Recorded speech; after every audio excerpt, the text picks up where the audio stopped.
ভালোবাসার এরকম আরো অনেক গল্প পেতে এক্ষুনি সাবস্ক্রাইব করুন আমাদের চ্যানেলটিকে এবং পাশে থাকা বেল আইকনটি প্রেস করে দিন। ধন্যবাদ। Stay with us.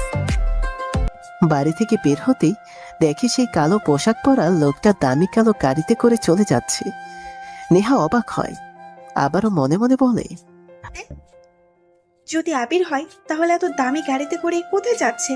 এত দামি গাড়ি তো আমাদেরও নেই, এমনকি সে নিজে ড্রাইভ করে যাচ্ছে। কিন্তু আবির যদি কে, বাসায় তো এমন কেউ নেই। নেহা আবারও ভাবতে ভাবতে নিজের গাড়ি নিজেই চালিয়ে আবিরের পেছন পেছন যেতে থাকে। আবিরের গাড়িটা চেনা রাস্তা পেরিয়ে কোনো এক অজানা রাস্তার দিকে এগিয়ে যাচ্ছে। আবির গাড়ির কেবিনের ড্রয়ার থেকে সিগারেট বের করে চালিয়ে টানতে থাকে।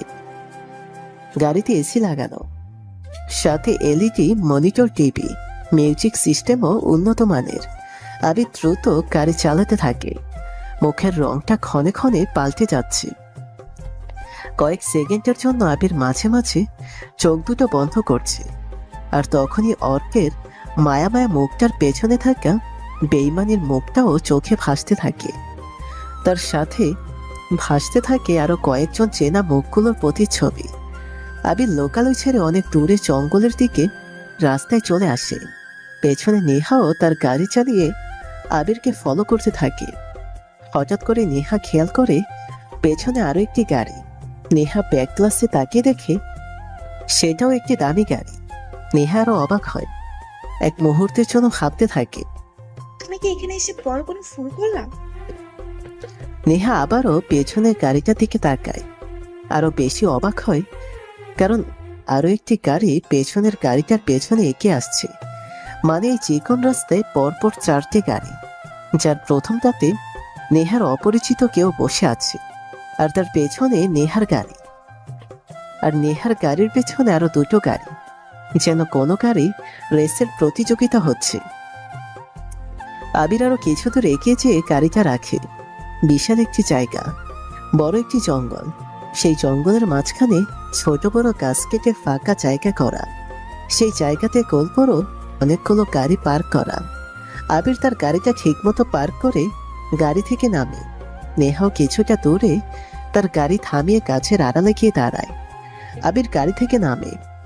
কালো রঙের ছেঁড়া ছেঁড়া স্টাইলের প্যান্ট পরা, মুখে মাস্ক, আর গায়ে লম্বা কালো টোপের সাথে কোট, হাতে একটি পিস্তল। আবির ধীর পায়ে এগিয়ে যাচ্ছে সামনের দিকে। যেখানে নেহা দেখতে পায় মাঝখানে কয়েকজন একই পোশাক পরে দাঁড়িয়ে আছে, আর তাদের সামনে উপুর হয়ে মাটিতে পড়ে আছে একজন ছেলে।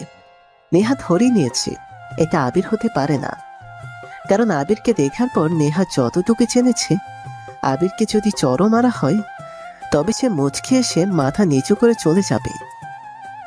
আর যে গাড়ি থেকে নামলো আর আমাদের বাড়ি থেকে বের হলো, তাকে দেখে মনে হচ্ছে সে একজন রিয়েল রক স্টার। লোকটার হাঁটা চলা, হাতে পিস্তল, পোশাক, সব দিক দিয়েই লোকটা ভয়ঙ্কর। কিন্তু কে এই লোকটা?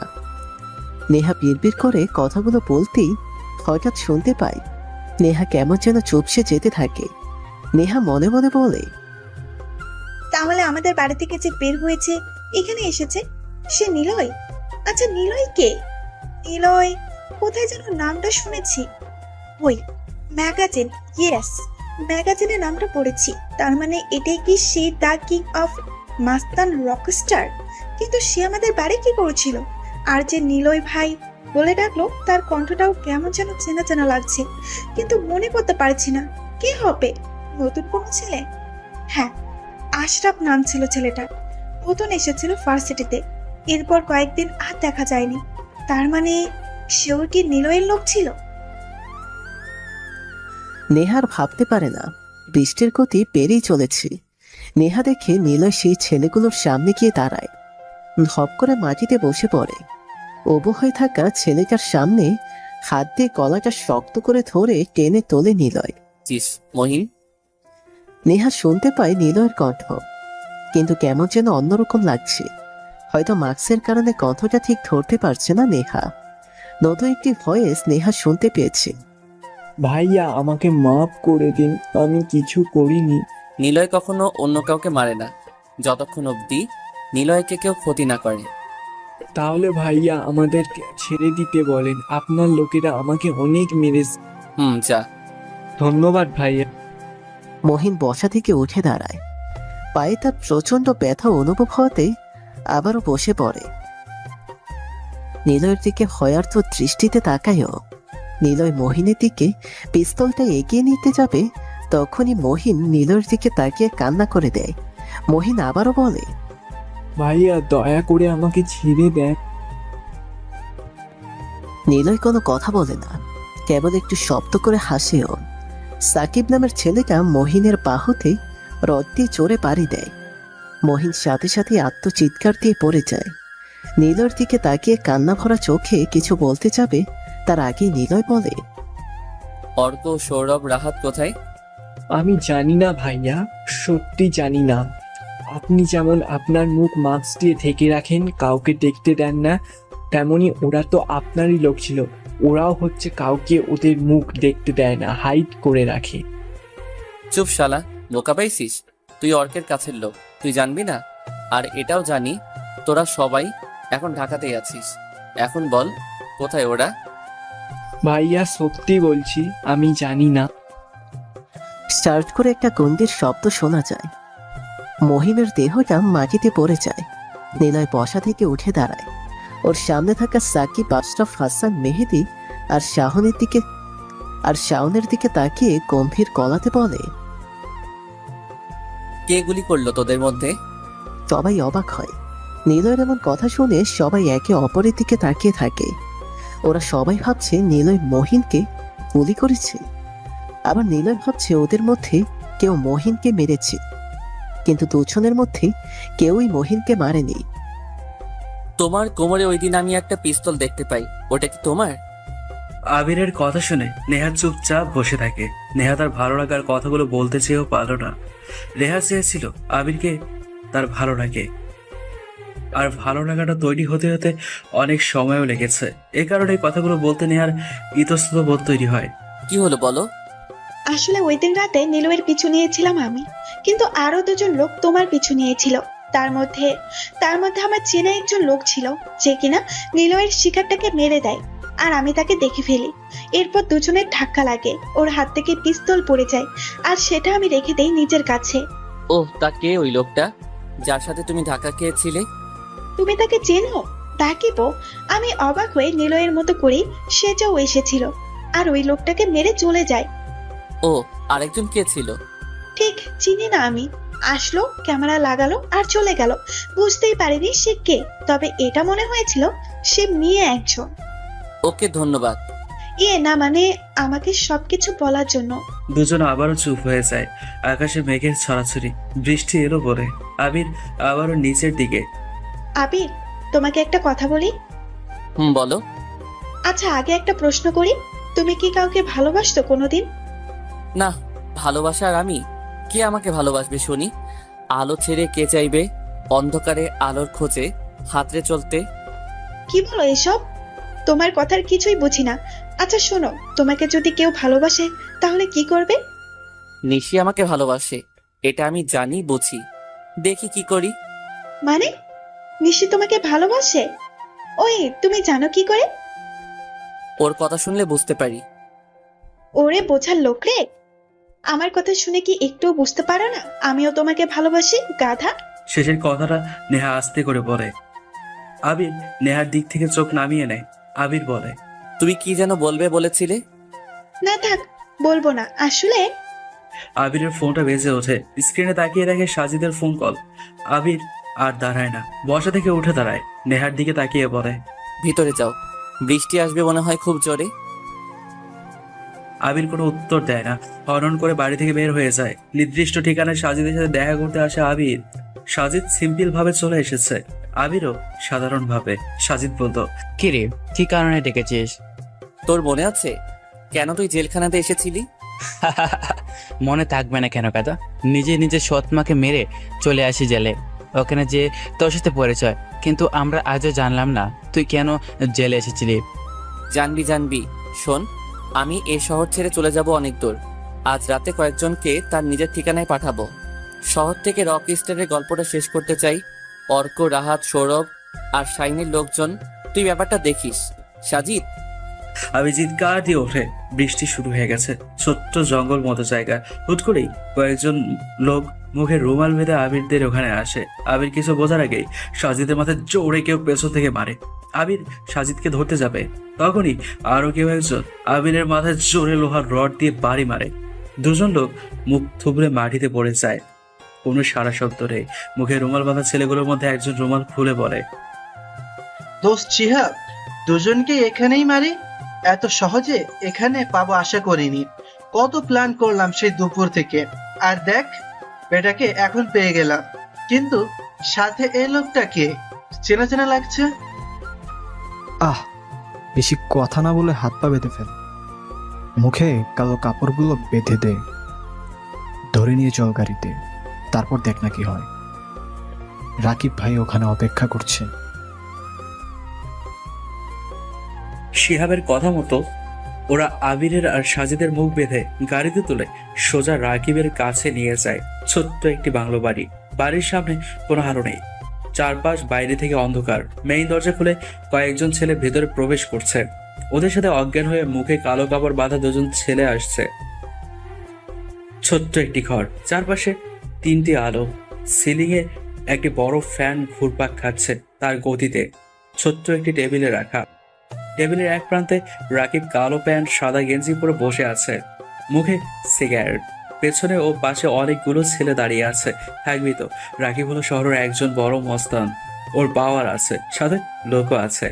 5 জন ছেলের সাথে 2 জন কালো কাপড় পরা ছেলেদের আসতে দেখে রাকিব ঠিকঠাক হয়ে বসলো।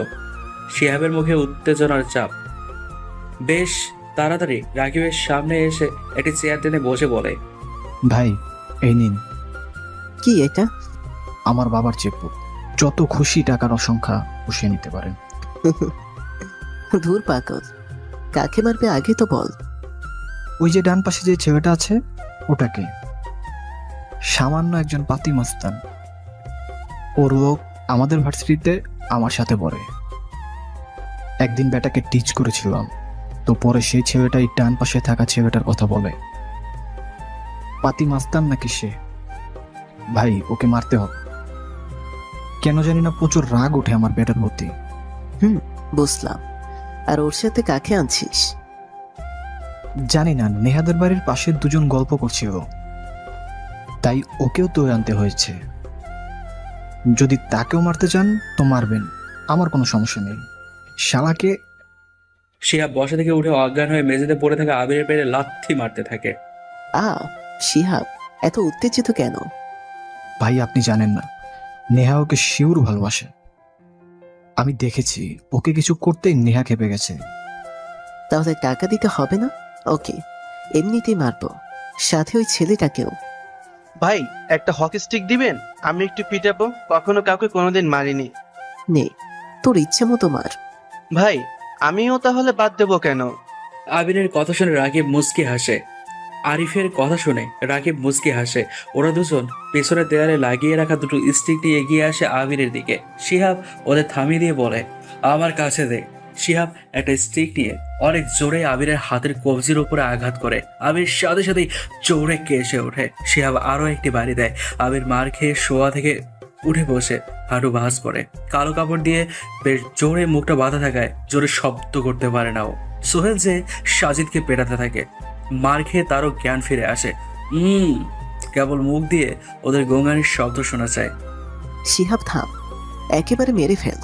আমার সময় নেই, আজ একটা গুরুত্বপূর্ণ কাজ আছে। কেউ একজন আছে যে আমার উপর নজর রাখে, সো যা করতে হবে তাড়াতাড়ি। ওকে ভাই, চেকবুকে সাইন করে দিচ্ছি। না, লাগবে না। বেটাদের মুখ থেকে কাগজগুলো খোল, দেখি কেমন দেখতে। ওদের ভয়ার তো মুখটা না দেখলে ভালো লাগছে না। শিহাব এগিয়ে যায় ওদের কাছে। রাকিব আবারও থামিয়ে দিয়ে বলে, শোন, কাপড়গুলো সরানোর আগে বলে দেয় যেন হাতে পায়ে না নড়তে। রাকিব আবারও থামিয়ে দিয়ে বলে, শোন, কাপড়গুলো সরানোর আগে বলে দেয় যেন হাতে পায়ে না পড়তে। এগুলো আমার একদমই ভালো লাগে না। মাঝে মাঝে মারতে ইচ্ছে করে না, মারি। সাজিদ একটু হাসার চেষ্টা করে। রাকিব হুট করে এমন শব্দ শুনে অবাক হয়। রাকিব ঠিকই বুঝতে পেরেছে আবিরের পাশে যে অন্য একজন বসে আছে সে হাসছে।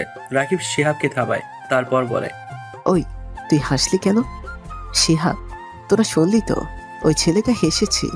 হাসি পাচ্ছে, এরা ভেবে কেকার পায়ে পরে শেষা।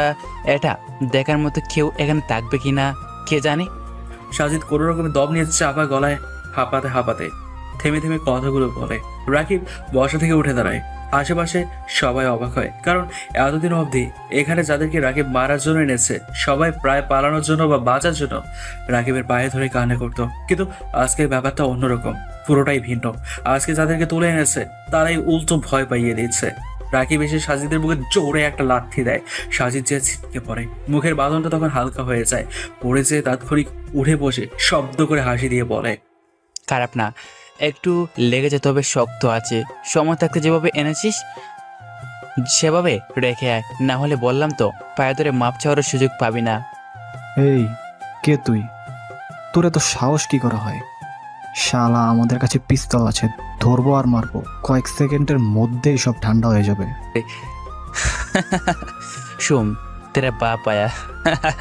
সাজিদের কথা শুনে শিহাব এসে পেটাতে থাকে সাজিদকে।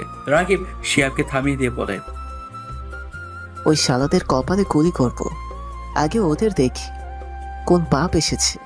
লাশগুলো রাস্তার পাশে ফেলে আসবি, রোজ কুকুর এসে খাবলে খেয়ে যাবে। আরিফ, খুলে দে। শিহাব রাকিবের পাশে যেয়ে দাঁড়ায়। আরিফ ধীর পায়ে এগিয়ে এসে প্রথমে সাজিদের মুখ থেকে কাপড় খুলে দেয়। সবাই ওদের দিকে তাকিয়ে আছে। রাকিব হা হয়ে যায়। সাজিদের মাথা থেকে তাজা রক্তের ফোঁটা কপাল বেয়ে চুইয়ে চুইয়ে পড়ছে। শিহাব হকি স্টিক দিয়ে সাজিদকে মারতে যাবে, তখনই রাকিব চিৎকার দিয়ে ওঠে শিহাবকে থামায়। ওই তারা, ভাইয়া আপনি? ভাইয়া সরি, আমার ভুল হয়ে গেছে। ভাইয়া, ওরাও ভুল করেছে। আসলে আপনাকে চিনতে পারিনি, কিন্তু ওরা আপনাকে কিভাবে আনলো বুঝতে পারছি না। ভাই, এসব কি বলছেন? কুত্তার বাচ্চাদের এখনই মেরে দেন। ওই শালা, তুই কাদের তুলে আনছিস? কেন? ওর মুখের কাপড় খুলে দে। রাকিবের কথা শুনে সবাই অবাক হলো। চুপচাপ সাজিদের পাশে থাকা ছেলেটার মুখের উপর থেকে কাপড়টা সরিয়ে দেয় সোহেল। ঘাড় নিচু করে হাত বাঁধা অবস্থায় বসে আছে ছেলেটা। রাকিব দাঁড়িয়ে থাকায় মুখে দেখতে পাচ্ছে না। সবাই উৎসুক হয়ে মাথা নিচু করে থাকা ছেলেটার দিকে তাকিয়ে আছে। মাথা নিচু করে থাকা ছেলেটা খুব ধীরে ধীরে ঘাড় সোজা করে মুখ উপরে তুলতে থাকে। যখন মুখ উপরে তুলে চোখ মেলে তাকিয়ে মুচকি হাসতে থাকে, তখন রাকিব যেন ছিটকে দূরে সরে যায়। শিহাব, সোহেল আর আরিফ রাকিবের দিকে অবাক চোখে তাকিয়ে থাকে। শিহাব প্রশ্ন করে, ভাই, কি হয়েছে? এভাবে সরে গেলেন কেন? ভাই, মারেন ওদের কি? আজ বুঝিয়ে দিন ওদের আপনি কতটা ভয়ঙ্কর। রাকিব শিহাবের গালে এসে কষে চড় দেয়। রাকিবের এমন আচরণে অনেকেই অবাক হয়। সবাই জানে এখানে রাকিবই সব, তাই রাকিবের এমন আচরণে সবাই অবাক হয়। শিহাব গালে হাত দিয়ে রাকিবের দিকে তাকিয়ে থাকে। রাকিব সাথে সাথে হাঁটু ভাঁজ করে ওদের সামনে বসে মাথাটা নিচু করে নিয়ে বলে, নিলয়, আমি জানি তোর কাছে ফুলের কোনো ক্ষমা নেই। তুই যেটা করিস তা হেবেই করিস। তোর কাছে শত্রুতা কখনো বেঁচে থাকে না। তোর কাছে ফুল করলে তুই দ্বিতীয়বার কোনো সুযোগ দিস না। তুই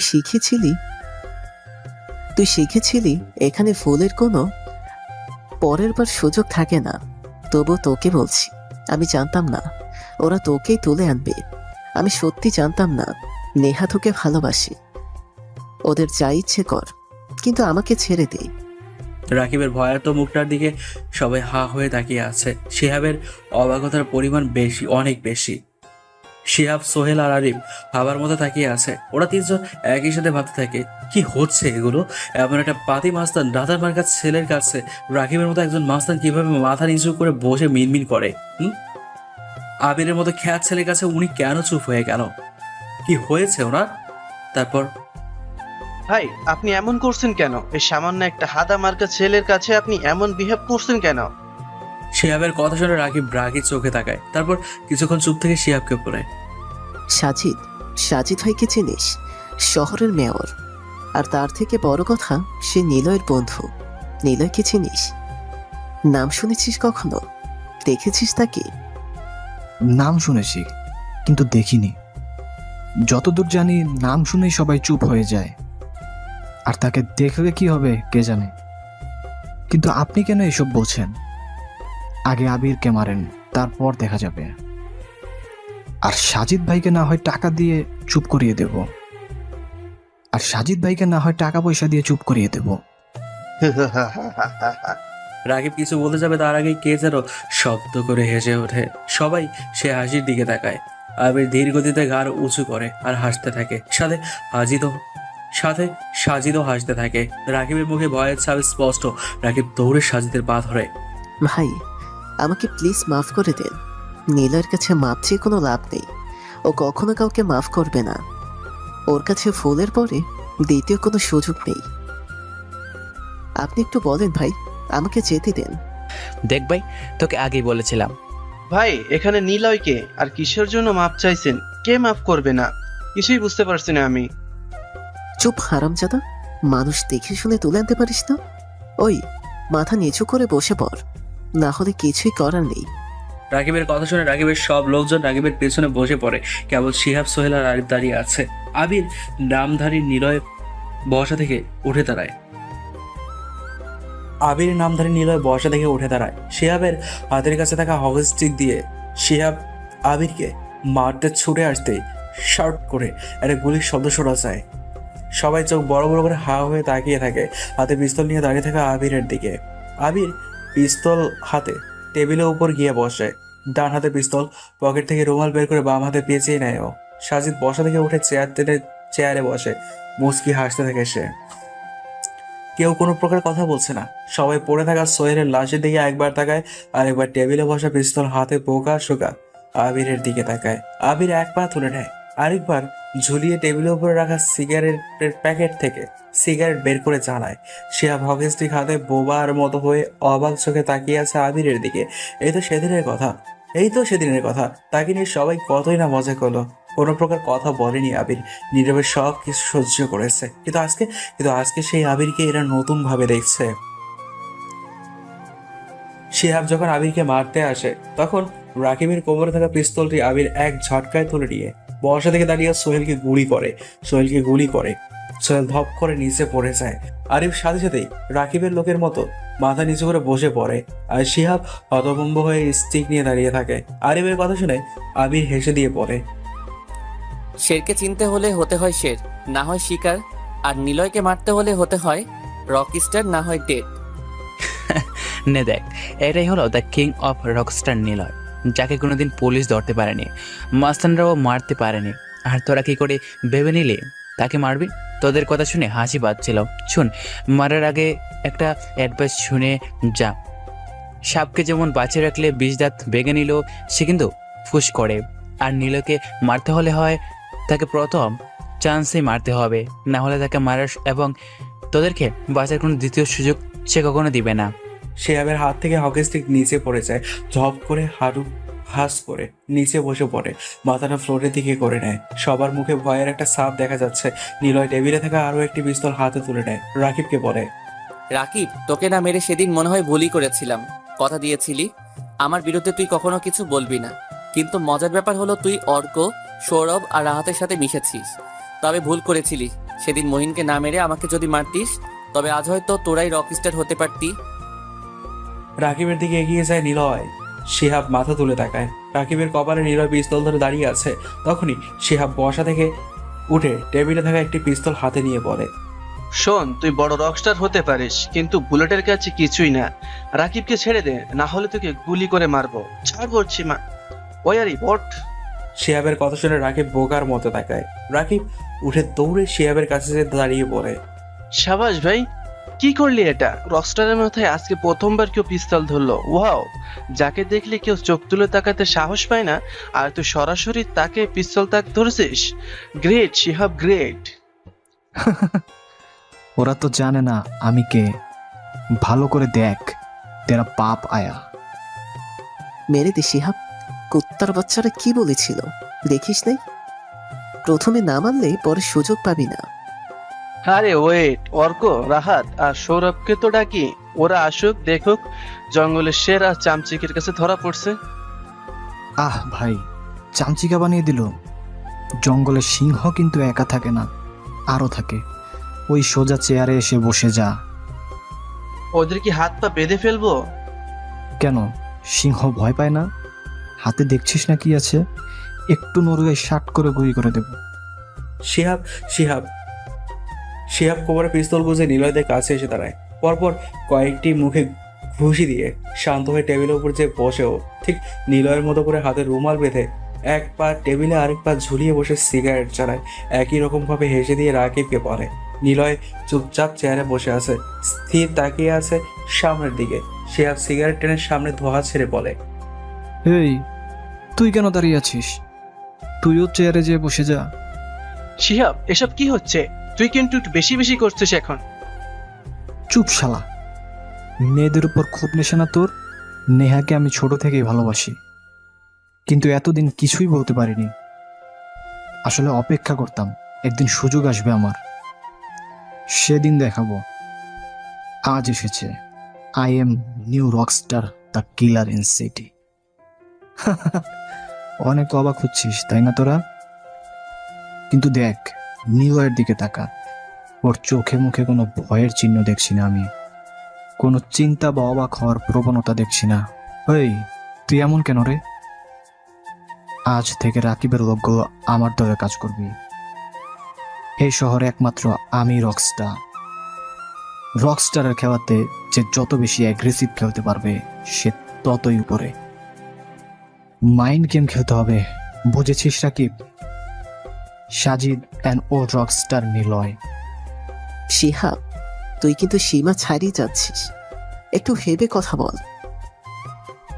আরিফ, স্টিক নিয়ে বেটাকে পিটিয়ে আয় তো। দোস্ত, তুই জানা আমার ভয় করছে। আরিফের কথা শুনে শিহাব হেসে লাঠি দিয়ে রাকিবকে চরমভাবে মারতে থাকে। রাকিব কেবল চিৎকার ছাড়া কিছুই করতে পারছে না। একদিকে নিলয়ের ভয়ে রাকিব কোনো কথা বলছে না, আরেকদিকে শিহাবের কাছে পিস্তল। রাকিবের লোকেরাও এখন শিহাবের কাছে মাথা নত করে ওর দলে চলে গেছে। রাকিবকে ছেড়ে সাজিদের কাছে যায়, সাজিদের গলাটা টিপে ধরে বলে, খুব নেতা হয়েছিস। একদিকে নেতা, অন্যদিকে রকস্টারের বন্ধু না শালা। অনেক বড় কথা বলেছিলি, এ হবে তা হবে। তোদের রকস্টার এত গাধা তা আগে জানা ছিল না। আমার সামনে পিস্তল রেখে ভাবনি রাকিবকে মারতে গেছিল। এখনো বাচ্চা আছিস, নীলও চাইলে তোকে এখনই মারতে চায়, কিন্তু মাইন্ড গেম খেলতে সে ভালোবাসে। তোকে একটা আমি নিজের সুযোগ দিচ্ছি, চলে যা না হলে। না হলে কি? সাজিদের কথা শুনে জোরে গলা টিপে ধরে শিহাব। নিলয় হাসতে থাকে, জোরে হাসতে থাকে সে। আরিফ ভয়ে দূরে সরে যায়। শিহাব নিলয়ের গালে এসে চড় মারে। এত হাসছিস কেন? নিশ্চিত মৃত্যু জেনে পাগল হয়ে গিয়েছিস?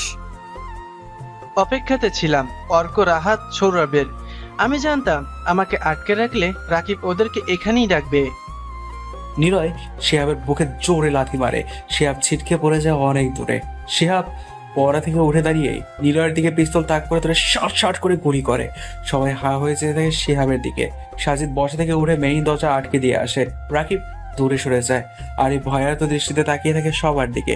শিহাব বোবার মতো পিস্তল হাতে দাঁড়িয়ে তাকিয়ে থাকে সামনে চেয়ার টেনে বসে থাকা নিলয়ের দিকে। সবাই অবাক হয় শিহাব যখন গুলি চালায়, কিন্তু মজার ব্যাপার হলো পিস্তল দিয়ে কোনো গুলি চলার শব্দ শোনা যায়নি। সহজভাবে বলা যায় কোনো গুলি বের হয়নি, কেবল ট্রিগারে চাপ দেওয়ার শব্দ শোনা যায়। নিলয় উচ্চ স্বরে হাসি দিয়ে বলে, বলেছিলাম না নিলয়কে মারতে হলে প্রথম চান্সে মারতে হবে, না হলে দ্বিতীয়বার চান্স পাওয়ার সুযোগই আসবে না। খুব আফসোস হচ্ছে, মাইন্ড গেমে নিলয় হলো সেরা, আর তুই কোথাকার পিচ্ছি মানুষ। আগে দেখেছিলাম নিলয় পিস্তল থেকে গুলি বের করে নিয়েছিল, আর গুলিহীন কালি পিস্তল তোর কাছে রেখে এসেছিল। শোন, রকস্টার হওয়ার এই খেলাতে নিলয় সেরা। মাইন্ড গেম তাকে নিয়ে না খেলে নিজেকে বাঁচানোর জন্য খেলা করবি। ভাই আমার আর কিচ্ছু শোনা যায় না শিহাবের মুখ থেকে। আবির পায়ের জুতোর সাথে লাগানো পিস্তলটি বের করে শিহাবের সোজা তাক করে ট্রিগারে চাপ দেয়। কয়েক হাত দূরত্বে থাকা স্থির দেহটার কপাল বরাবর গরম বুলেট এপাশ ভেদ করে ওপাশে চলে যায়। কেবল ধপ করে শিহাবের নথর দেহটি নিচে পড়ে যাওয়ার শব্দটা আত্মচিৎকারে হারিয়ে যায়। তারপর আরো দুটি গুলি চলে। রাকিবের দেহটি বাম পাশে আর আরিফেরটা শিহাবের পাশে গিয়ে পড়ে। পুরো ঘরটাতে এখন পুরো নীরবতা ভর করছে। কেবল শোনা যাচ্ছে উপরে বেশি গতিতে চলা সিলিং ফ্যানের শাঁ শাঁ শব্দ। হলদে আলোর রেখা ফুটে উঠেছে লাল তাজা রক্তের ওপর। রাকিবের সাথে থাকা লোকজনগুলো মাথা নিচু করে বসে থাকে, কোনো প্রকার তারা কথা বলেনি। নিলয় একটু জোরে হেসে দেয়। সাজিদ জানে নিলয়কে এখন থামানো যাবে না, কিছুক্ষণ পাগলামি করবেও। সাজিদ, রাকিবের রকস্টার কাপড়গুলো নিয়ে আয়। কেন? দেখ খুঁজে কোথায় আছে, এখানেই থাকবে। হুম। সাজিদ কাপড়গুলো এনে দেয় নিলয়ের কাছে। নিলয় তা একে একে পরে নেয়। মুখে মাস্ক পরতে যাবে, তখনই দরজার কাছে শব্দ শুনতে পায় ওরা। রাকিব, দরজা খোল, আমরা আসছি, তাড়াতাড়ি খোল। এত উত্তেজিত হওয়ার কিছু নেই সাজিদ। নিলয়, তুই জানিস না ফারাহ কতটা কষ্ট পেয়েছিল। এই অর্কই না ওর পিঠে ছুরি মেরেছিল পিছন থেকে। আমার বাম হাতের কবজির উপরে এখনো কাটা দিক রাহাতের দেওয়া আছে। আমি ওদের ওখানে মারবো। নিলয়, তুই আমাকে আটকে রাখিস না। সব মনে আছে রে। সৌরভ, রাহাত আর অর্কের সেই মুখ আমি আজও ভুলিনি। তবে এত সহজে তো সব শেষ করতে নেই। শান্ত থাক। পারছি না আমি তোর মতো আমি শান্ত থাকতে পারি না। পারছি না আমি তোর মতো আমি শান্ত থাকতে পারবো না। সব রকম বিপদের সময় তুই এরকম ঠান্ডা কেন থাকিস? তোকে ভালোই হতে দেখিনি কোনো। অর্কদের সেদিন তো মারতে পারতাম, চাইলে এতদিনও মারতেই পারতাম, কিন্তু তুই চুপ হয়েছিলি। হ্যাঁ ছিলাম, কারণ এই খেলাতে যে যত মাথা গরম করে সে তত তাড়াতাড়ি চলে যায়। দেখ তোর পাশেই শিহাব রাকিবের লাশ পড়ে আছে। শোন, যা বলছি কর। ঘরের লাইটগুলো অফ করে দে। তার আগে চেয়ার এনে আমাকে বসিয়ে দে। রক্তগুলো আমার বুকে লাগিয়ে রেখে তুই দরজা খুলে আড়ালে থাক। এটা কি করে হবে? অর্ক, রাহাত আর সৌরভ ঘরে প্রবেশ করে। ঘরে কোনো আলো নেই। ঘরের উপরে কার্নিশ বেয়ে রাস্তার পাশে দাঁড়িয়ে থাকা ল্যাম্পপোস্টের আলো মৃদুভাবে ঘরে প্রবেশ করছে। একদম শুনশান নীরবতা। সাজিদ দরজা খুলে পাশে দাঁড়িয়ে আছে। রাহাত, দেখ তো ঘরের সুইচটা কোথায়। রাকিব, এ কোথায় রাকিব তুই? অর্ক রাকিবকে ডাকতে ডাকতে এগিয়ে আসে। হঠাৎ কিছু একটা বস্তুর সাথে হোঁচট খেয়ে অর্ক পড়ে যায়। হাতে আর মুখে কেমন তরল পদার্থ লেগে চ্যাটচ্যাটে একটা ভাব অনুভব করেও। কি হলো অর্ক? এভাবে পড়ে গেলি কেন? জানি না রে, এখানে ঝামেলা আছে, চল কেটে পড়ি। দোস্ত, সত্যি মনে হচ্ছে কিছু একটা হয়েছে, গায়ে কি সব লেগে গেছে, চল পালাই। কথাগুলো বলে অর্ক দরজার দিকে এগোতেই দরজা বন্ধ হয়ে গেল। অর্ক একটু চিৎকার দিয়ে বলে, কে কে দরজা বন্ধ করলো? রাকিব, তুই মজা করছিস তাই না? রাহাত, হাতে পিস্তল নিয়ে সামনে গুলি করতে থাক, ব্যাটা ঠিকই বের হবে। আরে মামা, তাকিয়ে দেখছিস কি? রকস্টার কিভাবে বসে আছে? মনে হচ্ছে তো মরে আছে, কাছে যাস না, শালাকে দিয়ে কোনো বিশ্বাস নেই। কিন্তু ওকে কে মারলো? রাকিবও তো মরে পড়ে আছে, তাহলে কে মেরেছে ওকে? আমি। ওরা চমকে ওঠে।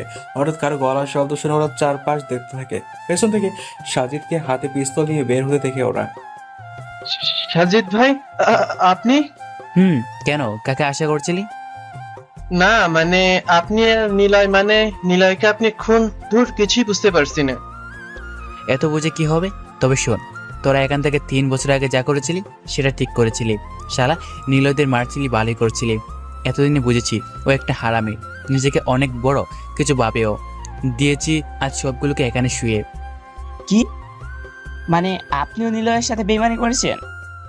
গ্রেট ভাই, গ্রেট ভাই। মনে আছে আমাকে একটা সামান্য কারণে চর মেরেছিল? আপনার গার্লফ্রেন্ডের হাত ধরেছিলাম বলে নিলয় আমাকে মেরেছিল, খুব রাগ হয়েছিল ভাই, মনে হয়েছিল শালাকে সেদিনই মেরে দিই। তুই হাত ধরিস নাই, আরো বেশি কিছুক্ষণ করছিলি। আচ্ছা বাদ দে, নে ধর গুলি কর। তাকে? নীলকে কেন? রাগনি তোর? লাশের উপরে গুলি কর, কোনো ব্যাপার না। শালা নিলয়, তোর জন্য অনেক ভয়ে ভয়ে জীবন কাটিয়েছি, আর না। দাঁড়া, আমি আগে চলে যাই। বন্ধু ছিলি রে, তাই ওকে তুই মারবি সেটা দেখতে পারবো না। সাজিদ কথাগুলো বলে পিস্তলটা হাতে দিয়ে দরজা খুলে দেয়।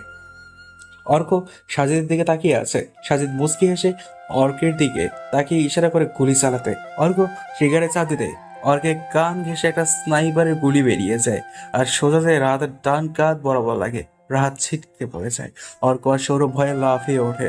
অর্কের হাতে থাকা পিস্তলে কোনো গুলিই ছিল না, এর জন্য ট্রিগারে চাপ দিয়েও চেয়ারে বসে থাকা নিলয়ের গায়ে গুলি লাগেনি। অন্যদিকে সৌরভ আর অর্ক পিছনে তাকাতেই অবাক, কারণ ভয়ার্থ দৃষ্টিতে তাকিয়ে থাকে। অন্যদিকে সৌরভ আর অর্ক পেছনে ফিরতেই অবাক আর ভয়ার্থ দৃষ্টিতে তাকিয়ে থাকে। আশরাফ, হাসান, সায়ান আর সাকিবের সাথে সাজিদ ধীর পায়ে এগিয়ে আসে। ওদের চারজনের গায়ে রকস্টার পোশাক, কালো লম্বা কোট, মুখে মাস্ক, সাথে লম্বা টুপি, সাজিদের হাতে স্নাইপার গান। রাহাত মাটিতে পড়ে আত্মচিৎকার করতে থাকে, বারবার বলতে থাকে, অর্ক আমাকে বাঁচা, তোরা পালা, ওরা রাকিবকে মেরে ফেলেছে, আমরাও মরবো। কেন আসলাম এখানে? ভুলে গিয়েছিলাম নিলয়কে মারা এত সহজ কাজ না, বিশেষ করে রাকিবের ক্ষেত্রে তো একদমই না। চিন্তা করিস না, আজ সবগুলোকে এখানে মারবো। কোমর থেকে অর্ক আর সৌরভ পিস্তল বের করে সাজিদকে গুলি করবে। তখনই আরো একটি গুলির শব্দ শুনতে পায় ওরা। অর্ক হা হয়ে যায়, সামনে থাকা কেউ গুলি করেনি, অর্করাও গুলি করেনি। তাহলে তাহলে কি করলো? রাহাতের ওরা চিৎকারও আর শোনা যাচ্ছে না। তবে কি রাহাত আর নেই? অর্ক ও সৌরভ পেছনে ঘুরে তাকায়, অবাক হয়ে দেখে নিলয় দাঁড়িয়ে আছে আর রাহাতের মুখ দিয়ে রক্ত বের হচ্ছে। রাহাত কোনো কথা বলছে না, চোখ বন্ধ করে শুয়ে আছে। I am back mister Arka. নিলয়ের কথা শুনে অর্ক পিস্তলটি নিচে ফেলে দেয়, এরপর হাঁটু ভেঙে ধপ করে নিচে বসে মাথাটা নিচু করে কাঁদতে থাকে। অর্ক জানে এখন আর কোনো উপায় নেই নিজেকে বাঁচানোর। সৌরভও অর্কের সাথে একইভাবে বসে থাকে। নিলয় একটা সিগারেট চালায়, ধীর পায়ে হেঁটে আসে ওদের কাছে। আশরাফ যে একটা চেয়ার এনে দেয় নিলয়ের কাছে। নিলয় অর্কের সামনে চেয়ারে বসে সিগারেটের টান দিয়ে পড়ে, এখানে এসে আমাকে ওভাবে থাকতে দেখে কি ভেবেছিলি আমি মরে গিয়েছি? হা হা হা হা। একটা জঙ্গলে অনেক সিংহই থাকতে পারে, কিন্তু রাজা হয় একজন, আর আমি আমার এই রকস্টার শহরের রাজা। রাজা অসুস্থ হয়ে থাকলেও তাকে সবাই ভয় পায়। খুব কষ্ট হচ্ছে? ভয় করছে? খারাপ লাগছে? হা হা হা। আমারও অনেক কষ্ট হয়েছিল ফারাকে যখন মেরেছিলি, আমাকে যখন গুলি করেছিলি। জানিস ফারা আর সাজিদ আমার সবকিছু, তবুও তোরা কেন এমন করেছিলি? তোরাও কি আমার কাছে শত্রু হয়েছিলি? জানিস অর্ক, আমি কেন রকস্টার?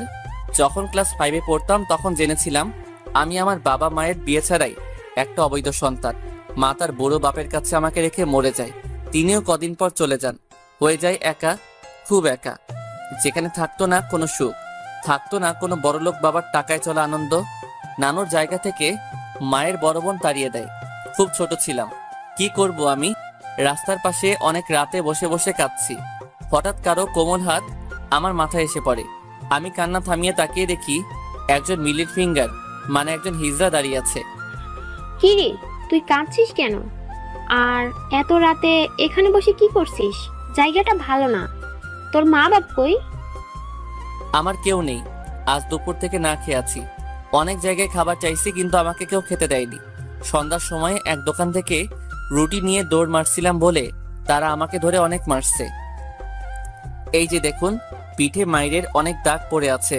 মা, আচ্ছা মা, মানুষকে এভাবে কেন মারে? আমারে একটা রুটি দিলে কি হতো? সব তো নেয়নি, প্যাকেটে মাত্র 2টা রুটি পড়েছিল। তুই আমাকে মা বললি? ওই ছেলে শরমের কথা কইলি কেন? সি সি, আমি মা হইব কেমনে? যা বলা হাসাইলি আমারে। কাজল রে তুই হাসাইলি? ওই শিমু দেখছস বাচ্চা পোলাটা আমারে কি কয়? তোর নাম কি রে? দেখতে তো রাজপুত। তোর বাপ কি করে? আমার নাম নিলয়। আমার বাপকে আমি জানি না, মাকেও দেখি নাই। এক বুড়ো লোকের কাছে বড় হয়েছি। ওনার থেকে শুনেছিলাম আমার মা আমাকে রেখে চলে গেছে। উনি আমার নানু হন। আমার মা আমাকে বিয়ে ছাড়াই জন্ম দিছিল। বাবা আর নেয় নাই আমাকে। ওইসব খা, পোলাদের লাইগা তোর মতন বাচ্চাদের কষ্ট পাইতে হয়। হ্যাঁ, মা কি তুলসী পাতা নাকি? মা পীড়িতের আগুন নেভানোর লাগা আকাম করছে, যার জন্য পোলারা এমন কষ্ট করে বাইচ্চা আছে। ওরা হাসি থামিয়ে গম্ভীর হয়ে কথা বলে। মজার ব্যাপার হলো কাজল নামে সেই মিডিল ফিগার আমার মাথায় হাত বুলিয়ে দিচ্ছিল। আমি তখন একটুও কান্না করিনি, চুপচাপ বসেছিলাম। শোন নীল, তোকে নীল বললাম, নীলয় বলবো না। হ্যাঁ শোন, যা বলছি, আমরা হিজড়া, আমরা মা বাবা কিছুই হইতে পারুম না। তোর ভাগ্যটা উপরওয়ালা যেমন করে ঠিক করছে সেইটাই হইছে। আমাদেরও ভাগ্য এমন ছিল দেখাই আজ আমরা এখানে। ছেলে নাকি মেয়ে, বুড়ো নাকি জোয়ান, বড় কি ছোট, এসব কিন্তু আসল কথা না। আসল কথা হইলো আমরাও মানুষ, তারাও মানুষ। তোর সাথে আমাদের মিল কোথায় জানোস? তোর মা বাবা কে জানিস না। তুই এতিম হয়ে কষ্টে আছিস, আর আমরা আমাদের মা বাবাকে চিনি, কিন্তু তারা আমাদের ফেলে দিয়েছে রাস্তায়। তোকেও ফেলে দিয়েছে রাস্তায়। তুই যাবি আমাদের লগে? ভয় পাস না, তোকে হিজড়াদের মতো করে চলতে দেব না আমি। আমাকে মা ডাকছিস? তোকে আমি শের বানাবো, সমাজে দেখিয়ে দেব একজন হিজড়ার কাছে থাকা ছেলে অনেক কিছুই পারে। তুই একখান কথা, কাউকে জানতে দিবি না তুই আমাদের লগে থাকিস। আমরা হিজড়া বস্তিতে থাকলেও তোকে আমরা আলাদা রাখবো। কেন আমি তোমাদের সাথে থাকবো? তোর পাগল, সমাজে তুই বড় হইলেই মানুষ মাইনা নিব না রে। তুই আলাদা থাকবি। রাইতে তোকে যে আমরা খাইয়ে দেব, ঘুম পাড়াই দেব, স্কুলে যাওয়ার জন্য টাকা দেব। তুই কিন্তু পড়াশোনা করবি। আচ্ছা, তবে তুমি আমার বাবা আর উনি আমার মা। ওই কাজল, দেখ দেখ পিচিটা কি কয়, আমি নাকি তোর বর আর তুই আমার বউ হইছিস। এইটা কি দেখার বাকি আছিল? আহ শিমুল, ও অত বোঝে নাকি? দেখিস না কত সুন্দর করে কথা বলছে। দেখিস ও একদিন অনেক বড় কিছু হবে। মানুষের নাম শুনলেই তাকে দেখতে আসবে, দেখে নিস। হ বেটি, চল এখন বাড়িতে যাইগা। ওকে কিছু খাইতে দিতে হবে নাকি? আচ্ছা, তবে তুমি আমার বাবা আর উনি আমার মা। আমি ওনাদের সাথে চলে যাই, থাকতে শুরু করি। স্কুলে আমাকে ভর্তি করে দেয়। দিনের বেলাতে ওনাদের আমি দেখিনি 5 বছরের মধ্যে। কি করতো, কোথায় যেত আমাকে বলেনিও কোনোদিন। কলেজে যেদিন প্রথম উঠি সেদিন কলেজ থেকে বাড়ির দিকে আসতেছিলাম। আমারে কয়েকজন ছেলেরা বলতে থাকে, ওই দেখ নিলয় যাচ্ছে, হিজড়ার ছেলে নিলয়, চল চল চেক করে দেখি জিনিস আছে নাকি। প্রতিনিয়ত এরপর থেকে আমাকে দেখলেই তারা এমন করে খেপাতো। আমি কিছুই বলতাম না, কারণ হিজড়া মা আমাকে শিখিয়েছিল কখনো কখনো কোনো ক্ষেত্রে রাগ না দেখিয়ে চুপচাপ সহ্য করে আসতে হয়। তবে ভালোই দিন যাচ্ছিল। হিজড়া বস্তি থেকে শিমুল আর কাজলকে বের করে দেওয়া হয়। আমাকে নিয়ে তারা চলে আসে অনেক দূর। আমার পড়াশোনার ঠিকমতো খাওয়ানোর জন্য তারা ওখানে ভিক্ষা অবধিও করেছে। একদিন বিকেলে আমি বাড়িতে আসছিলাম, বিশাল এক বাড়ির সামনে অনেক লোকজন দেখতে পাই। আমি কৌতূহলী হয়ে সেখানে যেয়ে দেখি দুজন শাড়ি পরা মহিলা উপর হয়ে পড়ে আছে। কেউ একজন লোক, একজনের মুখ সোজা করে। আমি বোকার মতো দাঁড়িয়ে থাকি সেখানে, চোখ দিয়ে পানি ঝরে পড়তে থাকে, হাত পা যেন কাঁপতে থাকে। সেই সময় বাবা বলে যাকে ডাকতাম, শিমুল, উনি মাটিতে রক্তাক্ত হয়ে পড়ে আছে, নিঃশ্বাস আর চলছে না। জোরে চিৎকার দিতে যাব, তখনই খুব মৃদু গলাতে শুনলাম, নীল, নীল, নীল, আমার ছেলে নীল। চিৎকারটা আমার কান এড়ায়নি। বাবার পাশেই তো মা পড়েছিল। আমি মা বলে চিৎকার দিয়ে দৌড়ে কাছে যাই। গলাতে, পিঠে, হাতে মাকে পিটানো অনেক দাগ দেখা যাচ্ছে। আমি সবাইকে বলি মাকে হসপিটালে নিয়ে যেতে, কিন্তু সেদিন মানবতার পরিচয় না দিয়ে মানুষগুলো হিজড়াকে মা বাবা বলে ডাকাতে হেসে মজা নিয়েছিল। যখন কাউকে না পেয়ে মাকে কোলে তুলে নেই, তখন মা আস্তে গলায় বলে, বাবা নীল, তোকে শেষ অবধি দেখে যেতে পারবো না রে, খুব স্বপ্ন ছিল তোকে নিয়ে। যাই হোক, যা কিছু করিস না কেন, সব সময় পরে অন্যদের একটু উপকার করবি, এদের মতো সবকিছু হেসে উড়িয়ে দিবি না। এই বাড়ির লোকগুলো অনেক খারাপ রে। একটা বাচ্চা হয়েছে, তাকে বাঁচানোর পর টাকা চাইছিলাম একটু, তাকে নাচানোর পর টাকা চাইছিলাম একটু বেশি। বুঝিস তো, বয়স হয়েছে, সব জায়গাতে তো যেতে পারি না, তোর কলেজেরও টাকা দিতে হবে, তাই টাকাটা বেশি চেয়েছিলাম, কিন্তু ওরা দিতে চায়নি। আমরা নেওয়ার জন্য জোর করতে থাকি, শেষে ওরা আমাদের এসে পিটাতে থাকে।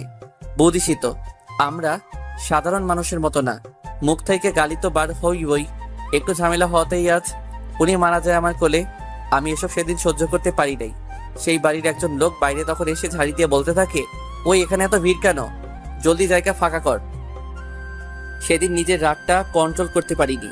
রাস্তার পাশে ডাব বিক্রি করছিল, সেই ভ্যানের উপর একটা ডাব কাটা দা ছিল। মাকে নিচে নামিয়ে দৌড়ে যেয়ে সেই দা নিয়ে এসে লোকটার গলা এক কোপে কেটে ফেলেছিলাম। বাড়ির আরো একজন লোক এসে আমাকে মারতে আসে, তার কাঁধেও একটা কোপ দিয়েছিলাম। এরপর লোকেরা আমাকে অনেক মেরে পুলিশের কাছে দিয়ে দেয়। সেখানেই এখন বুঝেছি তুই কেন আমাদের এতদিন তোর ব্যাপারে বলিস নাই।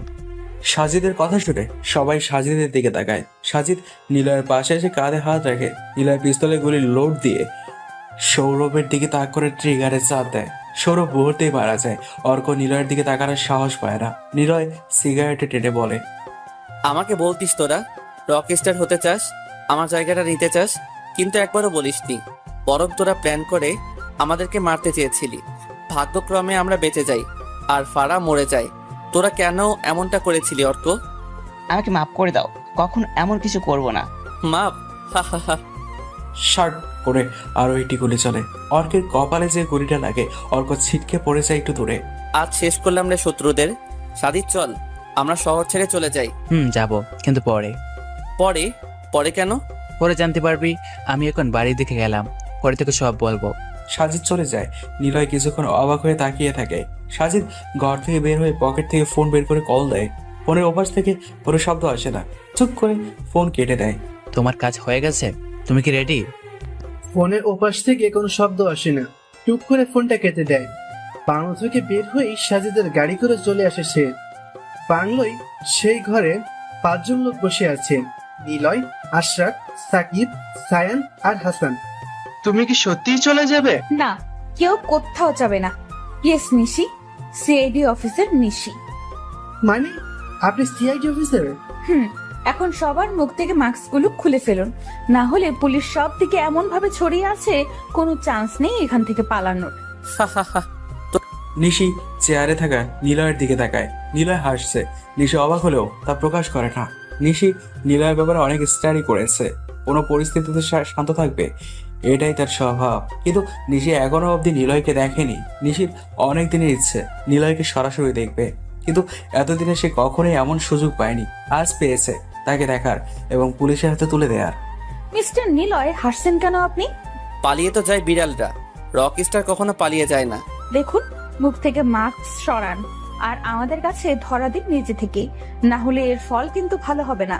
সবাই আপনার দিকে বন্দুক তাক করে আছে, কোন রকম চালাকি করলে বুঝতেই পারছেন কি হতে পারে। কিছুই করতে হবে না, সব ডিপার্টমেন্টে বলা আছে নিলয়কে মৃত নয়, জীবিত ধরতে হবে। নিশি অবাক হয়। মাহবুব স্যারের কথা মনে পড়ে যায়। যখন তাকে এখানে পাঠানো হয়েছিল, মাহবুব স্যার বলেছিল যেভাবে হোক নিলয় যেন জীবিত থাকে আর ওকে জীবিতভাবেই ধরতে হবে। কিন্তু নিলয় নিলয় এসব জানে কি করে? আমি চাইলেই আপনাকে গুলি করতে পারি। পারবেন না। আপনি আমাকে চেনেন না মিস্টার রকস্টার। আবিরকে তো চিনি, আমার একজন লোক ওর পিছনে লেগে আছে। আমি এখান থেকে না গেলে আবিরকে মেরে ফেলা হবে। নিশির বুকটা থক করে ওঠে। কেমন যেন অন্যরকম অনুভূতি হতে থাকে ওর। আবিরের হাসি হাসি মুখটা ওর চোখে ভাসতে থাকে। কেমন যেন এলোমেলো লাগে ওর। বিশ্বাস হচ্ছে না তো? আচ্ছা ওয়েট। না না, ওকে কিচ্ছু করবেন না। ম্যাম কি করছেন? ওকে মেরে ফেলেন। নিলয় পকেট কোমর থেকে পিস্তল বের করতে নিশি একটু পেছিয়ে যায়, কারণ নিশি জানে নিলয় একবার পিস্তল বের করলে এটা থেকে কিছু না করা অবধি সে থামে না। কি করছেন আপনি? নিলয় কোনো কথা বলে না। ঘরের আলোর দিকে তাক করে শাট করে একটা গুলি করে। নিশিও সোজা গুলি করে। অন্ধকারে কে যেন বলে ওঠে, ভাইয়া! পুরো ঘর অন্ধকারে ছেয়ে আছে।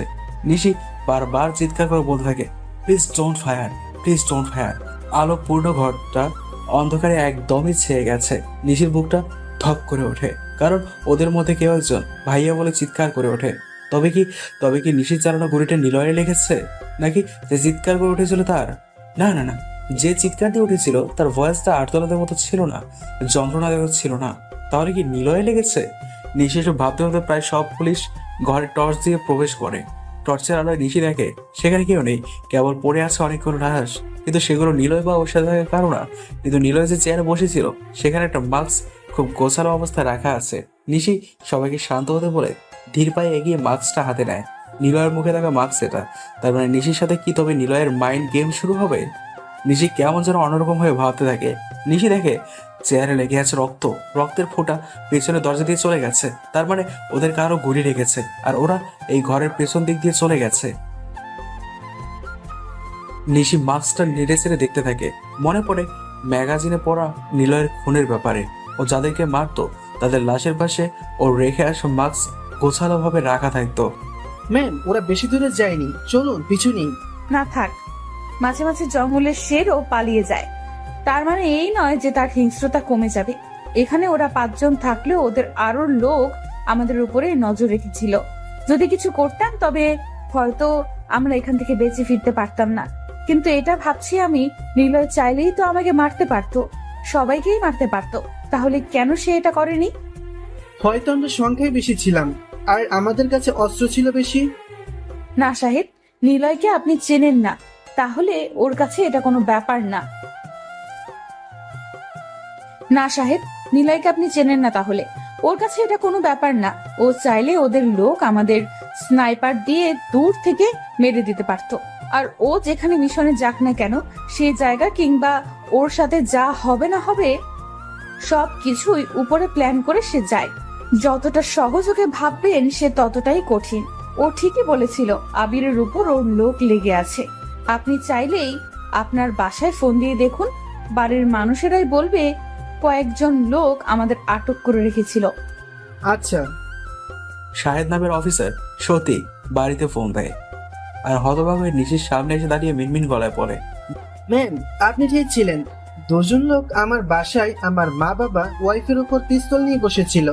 তার মানে ম্যাম, আমরা ভেবেছিলাম নিলয় আমাদের কাছে বন্দি, কিন্তু কি হলো, উল্টো আমরাই বন্দি হয়ে গেছি। নিলয় যাওয়ার পর বাড়ি থেকে অস্ত্রধারীরাও চলে গেছে। ওরাও মুখ দেখেনি, মাস্ক পরা ছিল। নিশি কিছু বলতে চেয়েও বলে না, কেবল মাস্কটা হাতে নিয়ে হাতে থাকে। পালবে গুলি না করে যদি সে আমার বুকে গুলি করতো, সে চাইলেই তো পারতো। ভয়ে কোনো অফিসারই তো এগিয়ে আসতো না। নিলয় চাইলেই তো আমাকে মেরে চলে যেতে পারতো, কিন্তু এভাবে কেন গেল? আমি তো ভয় পেয়ে ফায়ার করেছিলাম। গুলিটাও বা কার লাগলো? যদি নিলয়ের লাগে তাহলে আবিরকে তো মেরে ফেলবে। না না, এসব আমি কি ভাবছি? আবিরকে মারবে কেন? ওকে মারলেও বা আমার কি? ধুর, কি হচ্ছে আমার সাথে? ভাইয়া, শফিক সাহেবের বাড়ির সামনে চলে আসছে। নিলয়ের গাড়ি শফিক সাহেবের বাড়ির সামনে এসে থেমেছে। নিশি যে গুলিটা চালিয়েছিল সেটা নিলয়ের বাম হাতে এসে লাগে। একেবারে ডক্টর দেখিয়ে নিলয়কে শফিক সাহেবের বাড়ির সামনে নিয়ে এসেছে ওরা। এখন অনেক রাত, সবাই ঘুমিয়েছে। শফিক সাহেব এসবের কিছুই জানে না। সারাটা রাস্তা নিলয় কোনো কথা বলেনি, কেবল একটা বিষয়ে ভেবেই চলেছে। সাজিদ ওখান থেকে যাওয়ার পরেই পুলিশ চলে আসে। সাজিদ কেন তাড়াতাড়ি বের হয়ে চলে গেল? কি হয়েছে ওর? নিশি কি সাজিদের পরিচিত? কেমন পরিচিত? আবিরের নাম বলতেই নিশ্চুপ হয়ে যায়। ওর মুখে আবিরের প্রতি আমি অনুভূতি দেখেছি। তাহলে সাজিদের সাথে কি কিসের সম্পর্ক ওর?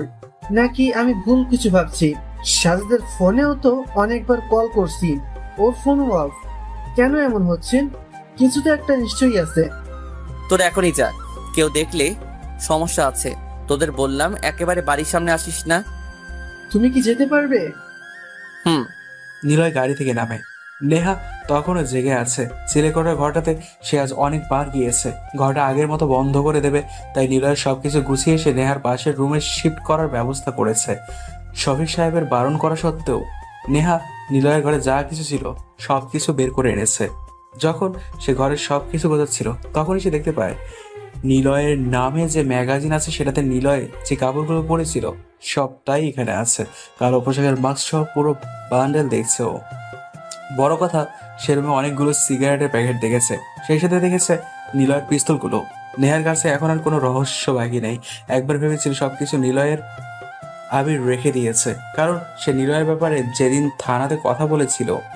রাতে যখন শেষবার নেহা নিলয়ের চিলেকোঠার ঘরে এসেছিল তখন ওর বাবা অফিস থেকে ফিরে এসে দেখে নেহা নিলয়ের জন্য ওর পাশের রুম ঠিক করেছে, আর নিলয়ের সব জিনিস সেই রুমে এনে রেখেছে নেহা। শফিক সাহেব তখন দৌড়ে চিলেকোঠা ঘরে আসতেই ভুলবশত তিনি বলে ওঠেন, নেহা, তুই নীলার ঘরে কি করছিস? তখনই নেহার কাছে সবকিছু ক্লিয়ার হয়ে যায়। প্রথম থেকে শেষ অবধি সে সবকিছু ভাবতে থাকে। ব্যালকনিতে দাঁড়িয়ে সে সন্ধ্যা রাত অবধি নেহা নিলয়কে নিয়ে অনেক ভেবেছে। তার ম্যাগাজিন সব পড়েছে। নিলয়ের তেমন খারাপ দিক নেহা পায়নি। মাস্তান হিসেবে নিলয়ের কোনো আগমন মাস্তান হিসেবে নিলয়ের কেন আগমন হয় সেটা কেউ জানে না। কেবল তাকে নিয়ে লেখা হয়েছে কিভাবে সে মাস্তানি করে বেড়ায়। আচ্ছা, নিলয় কি আর আসবে না? সন্ধ্যায় তো চলে গিয়েছে, কেন আসবে না? আমি কি আবিরকে ভালোবাসি, নাকি আবিরের পুরনো জীবন নিলয়কে ভালোবাসি? অনেক কিছু আমার জানতে হবে। নেহা মন খারাপ করে গেটের দিকে তাকিয়ে আছে অনেকক্ষণ, কখন সে আসবে, কিন্তু কোনো খোঁজ নেই ওর। হঠাৎ দেখতে পায় একটা কালো গাড়ি ওদের বাড়ির সামনে এসে থেমেছে। সেদিনের সেই দামি গাড়িটা যেদিন নিলয়দের বাড়ি থেকে বেরিয়ে এই গাড়িতে করে চলে যায়। নেহা উৎসুক দৃষ্টিতে তাকিয়ে আছে সেদিকে। খুব ভালো করে লক্ষ্য করে কেউ যেন গাড়ি থেকে নেমেছে। গেটের সাথে ল্যাম্পপোস্ট, সেই আলোতে নেহা স্পষ্ট দেখতে পায় বাম হাতে ব্যান্ডেজ করা কোনো রকমের কাপড় দিয়ে ঢেকে আবির ভেতরে প্রবেশ করছে। নেহা দৌড়ে চিলেকোঠার ঘরে যে বসে থাকে। আবির চারপাশে ভালো করে তাকায়, কেউ নেই। ব্যালকনির দিকে তাকিয়ে দেখে সেখানে নেহা নেই। আবির হয়তো মনে মনে ভেবেছিল নেহা থাকবে, তাই ব্যান্ডেজটা ঢেকে নিয়েছিল। কিন্তু যখন কাউকেই দেখেনি সে স্বাভাবিক হয়ে চিলেকোঠার ঘরের সামনে এসে দাঁড়ায়। দরজায় হাত দিতেই আবির অবাক হয়, খোলা আছে। কিন্তু কেন খোলা আছে? তাহলে কি শপিং সেন্টারের ভেতরে? কথাগুলো ভাবতে ভাবতেই আবির রুমের লাইট অন করে। বিছানায় যাকে বসে থাকতে দেখে তাকে এভাবে আবির একদমই আশা করেনি। বোবার মতো কিছু সময় তাকিয়ে থাকে সেদিকে। যখন খেয়াল করে নেহা ওর ব্যান্ডেজ করা হাতের দিকে তাকিয়ে আছে, আবির এক হাত দিয়ে সেটা ঢাকার চেষ্টা করতেই নেহা বলে, মিস্টার নিলয় সাহেব, চালাকি করে আর কি হবে, ধরা পড়ে গেছে। নিলয় স্তব্ধ হয়ে যায়। কি বলবে ও ঠিক বুঝে পাচ্ছে না। নেহার কণ্ঠে একরাশ অভিমানের বক্ষরেখা যেন ছড়িয়ে পড়েছে ওর সুন্দর গোলগাল মুখটাতে। অভিমানটা কিসের? ভালোবাসার নাকি মিথ্যে গোপন করার? আমি জানি তুমি আবির নও, তুমি হলে একজন মাস্তান, the king of rock star. Niloy কিচ্ছু বলে না। কি বলবে এখনো সেটাও তার মাথায় আসছে না। কেবল মাথার মধ্যে ঘুরপাক খাচ্ছে এতদিনে নেহাকে বলা সব মিথ্যেগুলো। নিলয় দেয়ালে হেলান দিয়ে দাঁড়ায়, নেহার দিকে তাকায়ও। নেহা কাঁদছে, ওর চোখ দিয়ে পানিগুলো গাল বেয়ে নিচে টপটপ করে পড়ছে। নিলয় বলে, আসলে আমি কেন এসেছিলে আমাদের বাসায়? কেনই বা আমার আব্বুর সাথে এসেছিলে? আর কেনই বা আমি তোমাকে? আমাকে কি? আমার প্রশ্নের উত্তর দাও। নিলয় নেহার পাশে দূরত্ব রেখে বসে, নিচের দিকে তাকিয়ে বলে, জানি নেহা, এখন আর কোনো মিথ্যা বলে লাভ নেই। এটাও জানি তুমি আমাকে আর সহ্যই করতে পারছো না, কিন্তু সেটা কোনো ব্যাপার না। আমার মিশন শেষ, আমি চলে যাব অনেক দূরে। তুমি ঠিক, আমি মাস্তান একজন রক স্টার, যার প্রতিনিয়ত রক্তের গন্ধে পদার্পণ ঘটে নতুনভাবে। কাউকে মারতে আমার কষ্ট হয় না। কি করব বলো? ছোট থেকে তো মা বাবাকে আমি চিনি না, কার গর্ভে হয়েছিলাম সেটাও জানি না, কে আমাকে জন্ম দিয়েছিল জানি না। আমি যখন কিছু বুঝতে শিখেছি, একজন বুড়ো লোকের কাছে ছিলাম। ওনার থেকে জানি উনি আমার নানু হন, কিন্তু তিনি মারা যাবার পর সেখান থেকে তাড়িয়ে দেওয়া হয় আমাকে। জীবন যুদ্ধে তখন আমি কতটুকুই বা পাড়ি দিতে পারতাম। বাচ্চা ছিলাম, রাস্তার পাশে বসে রাতে কেঁদেছি। হিজড়ার ঘরে থেকে বড় হয়েছি আমি। নেহা, তোমার কাছে তোমার মা বাবা আছে। তোমাকে মা এটা করো না, তোমার খারাপ হবে, মা এটা করলে ভালো হবে বলার মতো অনেকেই আছে, কিন্তু আমার ভাগ্যে কেউ ছিল না। থাকবে কি করে? আমি নিজেই তো জানি আমি এক জারজ সন্তান। অবৈধভাবে এসেছিলাম আমি। কোনো বাচ্চা পৃথিবীতে বৈধ কিংবা অবৈধ হোক না কেন, সে তো কিছুই জানে না। বা তার দোষটাও বা কি? দোষ হলো সেসব লোকের যারা অ্যাবর্শন করার পর বাচ্চাগুলো রাস্তায় ফেলে দেয়। হয়তো আমিও এরকম একজন। হিজড়ারা আমাকে তুলে নিয়ে বড় করে, পড়াশোনা করায়। আমি তো জানতাম না আমি একজন রক স্টার হব। ক্যারিয়ার যেখানে শুরু করার কথা, সেখানে আমি জেলখানাতে কারাগারে চুপচাপ বসে চোখের পানি ফেলেছি। তোমার বাবা তোমাকে হাত ধরে রাস্তা পার করানো শিখিয়েছে। তোমার মা তোমাকে কোলে তুলে খাইয়ে দিয়েছে, কাছে ডেকে শিখিয়েছে অ আ ক খ। আর আমাকে বাদ দাও, জেলখানাতে 5 বছর ছিলাম। বেরিয়ে জীবন যুদ্ধে ভাত জোটানোর জন্য নেমে পড়ি। সন্ধ্যার দিকে আমি ফুটপাতে বসেছিলাম। তোমার বাবা মানে শফিক সাহেব আসছিলেন। সত্যি সেদিন ছিনতাইকারীরা তাকে ধরেছিল, আমি বাঁচিয়েছিলাম। এরপর থেকে ওনার সাথে থাকি। উনি আমাকে আস্তে আস্তে রক স্টার বানিয়েছে। তোমার বাবাকে তুমি চেনো না? উনি সাধারণ, বাট ওনার মূল শক্তি হলো আমার মতো গ্যাং চালান। সত্যি বলতে ওনার জন্য কাজ করতে করতে একসময় আমি শহরের এমনকি পুরো দেশের রক স্টার হয়ে যাই। কাছের কেউ ছিল না, বন্ধু ছিলাম 3 জন, ফারা, সাজিদার, আমি। আর আমার সাথে থাকতো তোমার বাবার পাঠানো 3 জন ছেলে, অর্ক, রাহাত আর সৌরভ। ভালোই চলছিল, কিন্তু অর্করা আমাদের ভালোটা মেনে নিতে পারিনি, তাই ফারাকে মেরে দেয়। ওদেরকে খুঁজতেই আমি এখানে আসি, আর আবির নাম দিয়ে তোমাদের বাড়িতে উঠি। ভার্সিটিতে অর্কের খোঁজে গিয়েছিলাম, কিন্তু সেখানে তোমাদের মতো কেউ থাকবে বুঝিনি। অনেক সহজভাবে মিশন শেষ করে চলে যাব ভেবেছিলাম, কিন্তু শিহাব, রাকিব ওদের জন্য কঠিন হয়ে যায়। কিন্তু আজ তার সবকিছুর অস্তিত্ব শেষ করে এসেছি। ওদের সবাইকেই মেরে ফেলেছি। কালকে সবকিছু ছেড়ে চলে যাব ভেবেছিলাম, কিন্তু তোমার আব্বুর ইচ্ছে শহরের মেয়র হতে চান। সেই কাজটা শেষ করেই হারিয়ে যাব অনেক দূরে, যেখানে স্বার্থের টানে রক স্টার বানানো যাবে না কখনো। রক স্টার আর কখনো ফিরবে না, আসবে না আর কখনো ভালো মানুষের ভিড়ে। আরও একটা কাজ, মিন্নুর বোনকে যারা কষ্ট দিয়েছে তাদেরকে কাল রাতে একেবারে শেষ করে চলে যাব। হারিয়ে যাব তোমার থেকে, তোমাদের থেকে। এখন যদি তোমার মনে হয় আমাকে পুলিশে দেওয়া উচিত, এখন তো চাইলেও তুমি দিতে পারবে না, কারণ রক স্টার নিলয় তার মিশন শেষ না করা অবধি কখনো থামে না। আমি ভয়ঙ্কর, আমি হিংস্র। আমার কাজ শেষ না করা অবধি আমার সামনে যে বাধা নিয়ে আসুক না কেন, তাকে মরতেই হবে। নিলয় নেহার কথাটা শুনে দীর্ঘ এক নিঃশ্বাস ছাড়ে, তারপর মুচকি হেসে বলে, কিন্তু আমি তো তোমাকে কোনো প্রকার বাধা দেব না। তোমাকে যে আমি দেখেছি এটাও তো কাউকে বলবো না, তবুও মারবে না। বাস এটাই কারণ? হুম। যদি ভালোবেসে তোমার পাশে থাকি তবে? নিলয় কোনো কথা বলে না। নেহা নিলয়ের পাশে এসে বসে। নিলয় বসে থেকে উঠে দাঁড়িয়ে বলে, এটা দেখেছো? বাম হাতে গুলি লাগার চিহ্ন। যদি এটা বুকে এসে লাগতো তাহলে? লাগবে না কখনো। শোনো নেহা, মেয়েরা সবচাইতে ভুল করে কখন জানো? যখন ওর পাশে শত শত ভালো ছেলে থাকা সত্ত্বেও সে হুট করে ভালোবেসে ফেলে কোনো খারাপ ছেলেকে। এর কারণ মেয়েরা ছেলেদেরকে ফিরাতে ফিরাতে এমন এক জায়গায় এসে আটকে যায় যেখানে তারা না পারে থাকতে আর না পারে চলে যেতে। আমি চাই না তুমি ভুল করো। আমার অনিশ্চিত জীবনে আমি কাউকে চাই না। আর শোনো, রক স্টারের নেশা রক্তে, নারীতে নয়। নিলয়ের কিচ্ছু বলে না। চিলেকোঠা থেকে বের হয়ে নেহার পাশের রুমে চলে আসে। রুমে ঢুকতে দেখে সেখানে শফিক সাহেব বসে আছে। সরি নিলয়, তোমার সিক্রেট আর রাখতে পারিনি।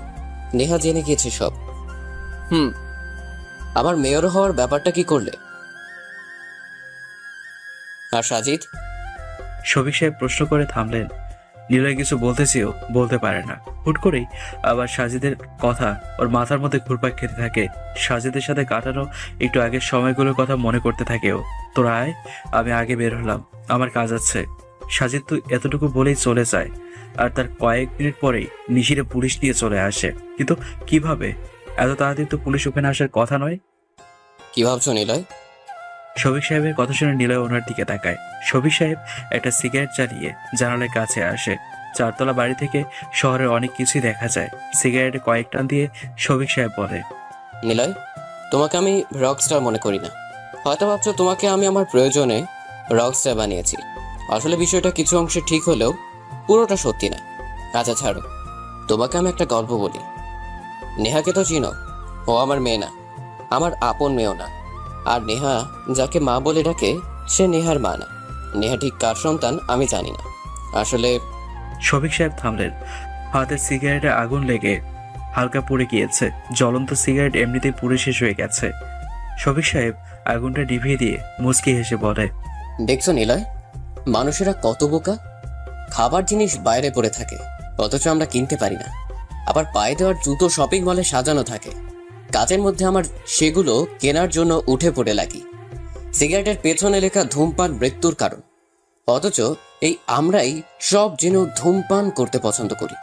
অথচ কত মানুষ না খেয়ে মারা যায়, আর আমরা কেবল বিলাসিতার জন্য ধূমপান করি। কেউ বা নারীর নেশায়, কেউ বা টাকার। শফিক সাহেবের দিকে নিলয় কপাল কুঁচকে তাকায়। লোকটাকে নিলয় যতটা সহজ ভেবেছিল উনি তেমন না। যেন মনে হচ্ছে নিলয়ের থেকে বড় মাইন্ড গেমার। রহস্য রাখতে ভালোবাসে। মাঝে মাঝে রহস্য রেখে মুচকে হাসি দিচ্ছেন। শান্ত স্বভাব শফিক সাহেবকে নিলয়ের নতুনভাবে চিন্তায় ফেলে দিচ্ছে।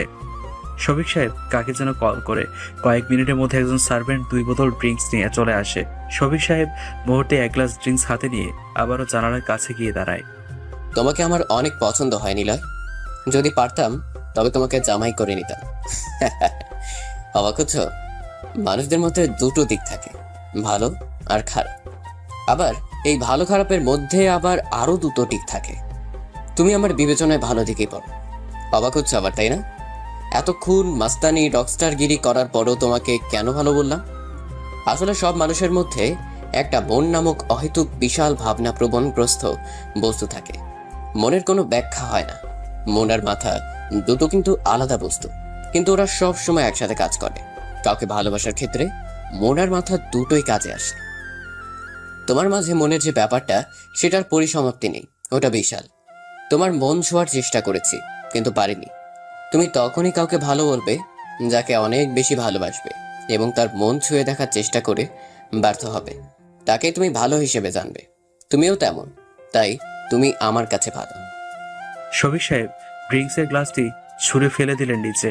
এবার একটা বোতল হাতে নিয়ে কয়েক ঢোক গলায় ঢেলে বাইরের দিকে তাকিয়ে মাতালের মতো করে হাসলেন। নিলয়ের দিকে ইশারা করে ড্রিঙ্কসের অফার করে আবারও চুমুক দিলেন। অনেক খেয়ে ফেলেছেন, এবার থামুন। যা বলছিলাম তোমাকে, নেহার কথা কি যেন বলেছিলাম? নেহা আপনার মেয়ে নয়? ও হ্যাঁ, ঠিক। অবাক লাগেনি তোমার? রকস্টার গল্পে নতুন ক্লাইম্যাক্স। অবাক তো হওয়ারই কথা। ক্লাইম্যাক্সের আরো অনেক কিছুই বাকি আছে, যা হয়তো তুমি নিজেই শুনতে প্রস্তুত নাও। বয়স তো আমার কম হয়নি, শুনবে আরো একটি ক্লাইম্যাক্স? বলি, তোমার মাকে আমি চিনি না, তবে জানি। কি? শফিক সাহেবের কথা শুনে নিলয় বোকার মতো তাকায়। শফিক সাহেব চুমুক দিয়ে উচ্চস্বরে হাসলেন। নিলয় দেয়ালে হেলান দিয়ে দাঁড়ায়। ওরা হাসিটা এখন প্রচন্ড বিরক্ত লাগছে নিলয়ের। মাইন্ড গেমার নিলয়ের বড্ড পছন্দ, কিন্তু আজ কেন যেন নিলয়ের বিরক্তিভাব এসে গেছে। রহস্য নিলয়ের বড্ড ভালো লাগে। কেউ তার উপর মাইন্ড গেম খেলুক সে চায়, কিন্তু আজকে কেমন যেন অস্বস্তি লাগছে ওর। শুনতে থাকো। নেহা হলো তোমার মতোই।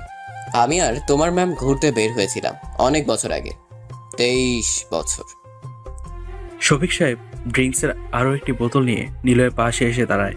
শফিক সাহেব বাইরে তাকিয়ে আছেন আর নিলয় তাকিয়ে আছে শফিক সাহেবের দিকে। লোকটা আজ কেমন যেন অচেনা মনে হচ্ছে ওর কাছে। খুব করে চেনা মুখটা আজ বড্ড অচেনা হয়ে গেছে। কেমন একটা ভয় নিলয়ের মনে চেপে ধরেছে। কয়েক ঢোক পান করে শফিক সাহেব কেমন যেন টলতে লাগলেন। নিলয় কিছু বলতে যাবে তার আগেই শফিক সাহেব বলে, তুমি আবার ভেবো না আমি ড্রিঙ্কস করেছি বলে মাতাল হয়ে ভুল কিছু বলেছি। বিশ্বাস করো নিলয়, তোমাকে যা বলছি সবটাই সত্যি। তোমার ম্যামকে হসপিটালে নিয়ে যাওয়ার পর ডক্টর এসে জানায় অ্যাক্সিডেন্টের কারণে তোমার ম্যাম কখনো মা হতে পারবে না। সেদিন রাতে প্রচণ্ড রকম ভেঙে পড়ি আমি। তোমার ম্যামের কেবিন থেকে বের হয়ে হসপিটালের করিডোরে হাঁটছি আমি। খুব একটা বেশি রাত হয়নি সেদিন। হঠাৎ একটা কেবিনের সামনে এসে থমকে যায়। থমকে যাওয়ার কারণ হলো ওনাদের কথোপকথন। একটা কেবিনে দুজন মানুষ, একটা ছেলে একটা মেয়ে। মেয়েটা বলছিল, দেখো মাহিম, তোমার হাত ধরে আমি পালিয়ে এসেছি। পালানোর আগেই তোমার দ্বারা প্রেগনেন্ট হয়েছি। আজ হসপিটালে কেবল তোমার জন্যই, কারণ বেবিটা আজ তোমার কারণেই ফেলে দিতে হচ্ছে। এছাড়া আর কোনো উপায় নেই মিম। একটু কষ্ট করো, পরে তোমাকে অনেকগুলো বেবি দিব। আমার না বিশ্বাস হচ্ছে না তোমার উপর। কেন হচ্ছে না? আমার ফুফাতো বোনের সাথেও এটা হয়েছিল। সে বিয়ের আগে বাচ্চা জন্ম দেয় একটা ছেলেকে ভালোবেসে। পরবর্তীতে ছেলেটা আর আমার ওই কাজিনকে গ্রহণ করেনি, তাকে রেখে চলে যায়। একটা বাচ্চা হওয়ার পর আমার কাজিনকে কেই বা মেনে নেবে? অবশ্য এটা কেউ জানতো না, আমি আর সে ছাড়া। তাই আমি আর তার বয়ফ্রেন্ড বলেছিলাম বাচ্চাটা রাস্তায় ফেলে দিতে। কেউ জানতেই পারবে না এই বিষয়ে।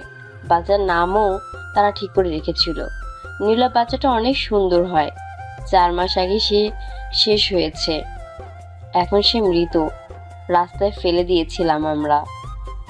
কিন্তু সব ঠিকই ছিল, কেবল ওই ছেলেটা আমার কাজিনকে আর মেনে নেয়নি, ফেলে রেখে তার হাত ছেড়ে চলে যায়। তুমি যদি এমন করো। আরে কি বলো এগুলা মিম? আমি কি ওনার মতো নাকি? এখন বেকার আছি, বাসায় কাউকে বিষয়টা জানাতে চাই না বলে অ্যাবর্শন করে নিচ্ছি। এমন করো না, বাচ্চাটা এখন ফেলে দাও, পরে দেখবা সব ঠিক হয়ে যাবে। আমি কান পেতে ওদের কথা শুনি। এখন কিছুটা হলেও বুঝতে পেরেছো তোমার মা বাবা আসলে কে? আমি তোমার মা বাবাকে চিনি না, তবে জানি। শফিক সাহেব থামলেন। পুরো বোতলটা শেষ করে বাইরে কাঁচের বোতলটা ছুঁড়ে মারলেন। উনি যা হাতে নিচ্ছে তা ছুঁড়ে ফেলে দিয়ে বেশ আরামে হাসছে। নিলয় লোকটার প্রতি আরো অবাক হচ্ছে। আমি কেবিনের মধ্যে প্রবেশ করি। আমাকে দেখে ওরা অবাক হয়েই তাকায়। আমি হাত জোর করে বলি, কিছু মনে না করলে আমি কি আপনাদের বাচ্চাটা নিতে পারি? মানে আমাকে দিয়ে দিন, বাইরে ফেলে না দিয়ে ওই বাচ্চাটাকে আমাকে দিন, আমি তাকে আমার কাছে রেখে দেব। ওনারা আমার কথা শুনে একটু যেন খুশি হয়। সরাসরি কোনো কথা না বলে ছেলেটা বলে, যাক বাবা, তাহলে বাঁচলাম। অবশেষে পুরোপুরিভাবে ঝামেলাটা মিটল। অবশ্যই নিয়ে যান মেয়েটাকে। আর আজকের পর না আমরা আপনাকে চিনি না, আপনি আমাদের চিনবেন। সেদিন রাতে বাচ্চাটাকে কোলে নিয়ে আমি তোমার ম্যামের কাছে আসি। ও প্রেগনেন্ট থাকায় যখন জ্ঞান ফেরে তখন ভাবে যে ওটা ওরই বাচ্চা। তোমার ম্যাম এখনো জানে না নেহা আসলে আমাদের সন্তান না, এমনকি নেহাও এটা জানে না। আর এসব কিছু আমি আর আমার লেখার ডায়েরি, এবং এখন তুমি জানো। আমি জানি নিলয়, তোমার কোনো ইমোশন নেই। মাস্তানদের ইমোশন থাকতে নেই। ইমোশন অনুভূতি রকস্টারদের মনে থাকলে সে কখনো রকস্টার হতে পারে না নিলয়। শফিক সাহেব কাঁদছে। নিলয় ঠিক কি বলবে বুঝে উঠতে পারছে না। প্রতিটা মানুষের ভিতর মন থাকে, এটা শফিক সাহেব নিজেই তা বলছেন। তাহলে মন থাকলে কি মানুষের ইমোশন থাকে না, নাকি আসে না? আমি কি সত্যিই কাঁদতে পারি না কারোর জন্য? আমার কি মন অনেক শক্ত? হিজড়া হলেও সে মা মারা যাওয়ার পর আমি কাঁদিনি আর কখনো। তাহলে কি আমি কাঁদতে জানি না? হ্যাঁ, কেমন যেন অস্বস্তি লাগছে নিলয়ের। ঘরটা তার আর ভালো লাগছে না। সবিক সাহেব আবারও বলেন, মানুষ দুইটা বিষয়ে দুর্বলতা প্রকাশ করে। ভাবছো ভালোবাসা হয় যাকে, সেটাই মানুষের দুর্বলতা না নিলয়? সেসব মানুষ দুটো কারণে তার নিজেই নিজের দুর্বলতা প্রকাশ করে। একটা হলো ভাগ্য, আর একটা হলো পরিস্থিতি। ভাগ্যের আবার একটা গেম আছে, মাইন্ড গেমও বলতে পারো। ভাগ্য তোমার সঙ্গে মাইন্ড গেম খেলেছে, যার কারণে তুমি আজ রক্সা। এখন তোমার মনে কয়েকটা প্রশ্ন ঘুরঘুর করছে। আমার মা বাবাকে কিভাবে কি পাবো? রফিক সাহেব কেন আমাকে আজ এত কথা বলছে? শোনো নিলয়, কখনো মানুষকে চিনতে যাবে না। মানুষকে চিনতে গেলেই হয় তুমি কষ্ট পাবে, আর না হয় তুমি ধ্বংস হবে। এখন হাসি পাচ্ছে যে মানুষ না চিনে কি করে জীবন চলবে। আসলে সত্য কথা হলো, মানুষকে কখনোই চেনা যায় না। স্বয়ং সৃষ্টিকর্তা ছাড়া মানুষকে কেউ চিনতে পারে না। মানুষ হচ্ছে অনুভূতি, ভালোবাসা, মায়া, রাগ, অভিমান দিয়ে তৈরি।